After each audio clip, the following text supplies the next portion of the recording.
In this video, I'll show you how to use the pins on your microbit as touch sensors, or how to make your own external switch. If you need to learn how to set up your microbit for the first time, check out the first video in this tutorial series, linked in the video description. Start a new program, go to the input menu, and drag out an on-pin pressed block.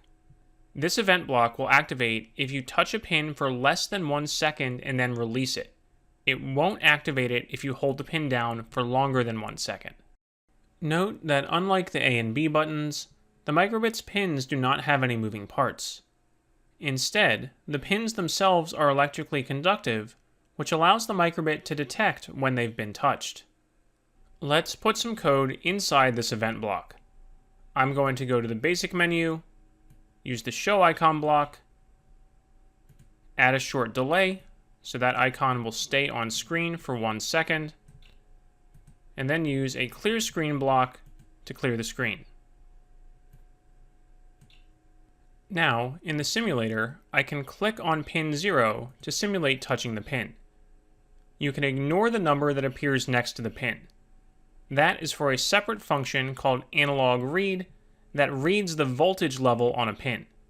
However, right now, with on pin pressed, we only care if the pin has been touched. Remember that I have to press and release the pin in less than 1 second for this block to activate. If I click and hold the pin down for more than 1 second and then release, the event block does not activate. Let's see what happens when we download this code to a physical microbit. Note that the microbit documentation says that this works best when the microbit is running on battery power and not connected to a USB cable. Now, notice how nothing happens when I touch pin 0 with my finger.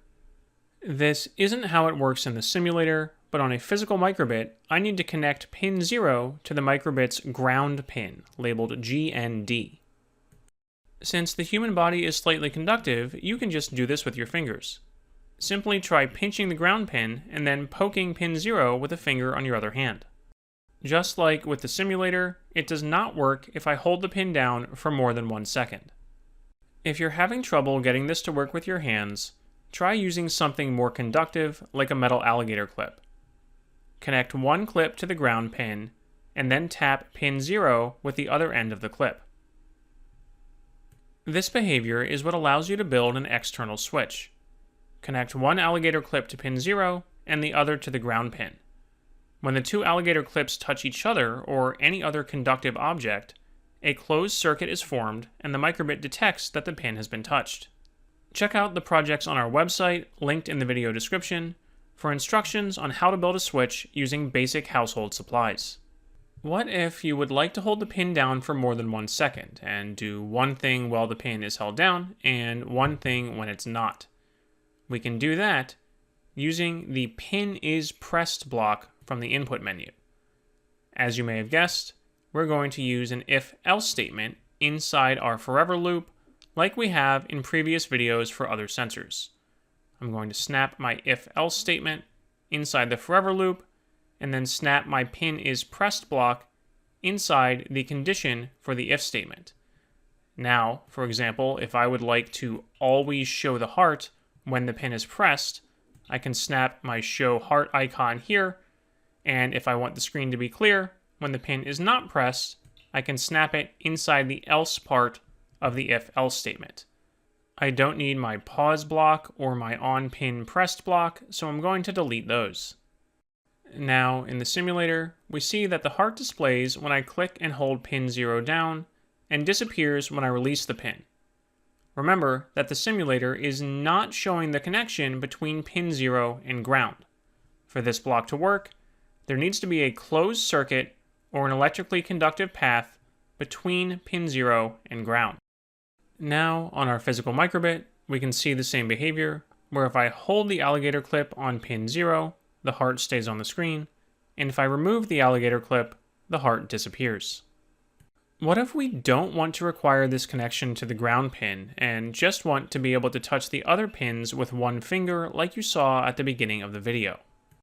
We can do that by going to Advanced, Pins, More, scrolling all the way down, and dragging out the Set Touch Mode block. snap this inside your on start block because it only needs to run once. Now, we won't really go into the physics in detail in this video, but the pins default to what's called a resistive touch mode.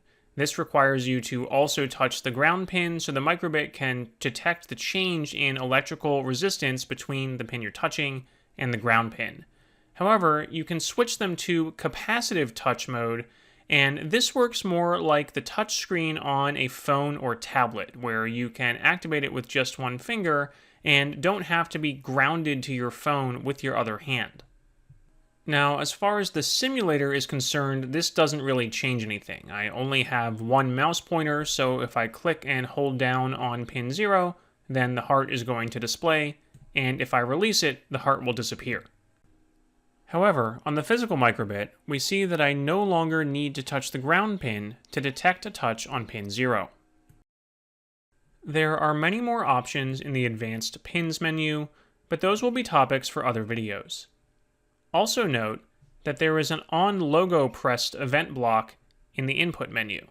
This works similar to the on pin pressed block, but unlike the pins, the logo defaults to a capacitive touch mode. You can switch it to resistive using the set touch mode block. Finally, you may have noticed that the microbit has many smaller pins. You can purchase something called an edge connector for your microbit that gives you access to these pins since they're too small to connect with an alligator clip. You now have more options to activate your microbit with touch in addition to the onboard A and B buttons, including the option to build your own external button or switch. Check out the links in the video description for the rest of our microbit tutorial series and lots of fun science projects you can do with a microbit. For hundreds of other projects in all areas of science and engineering, check out our YouTube channel and be sure to subscribe so you never miss a new project. Thank you for helping us inspire the next generation of scientists and engineers.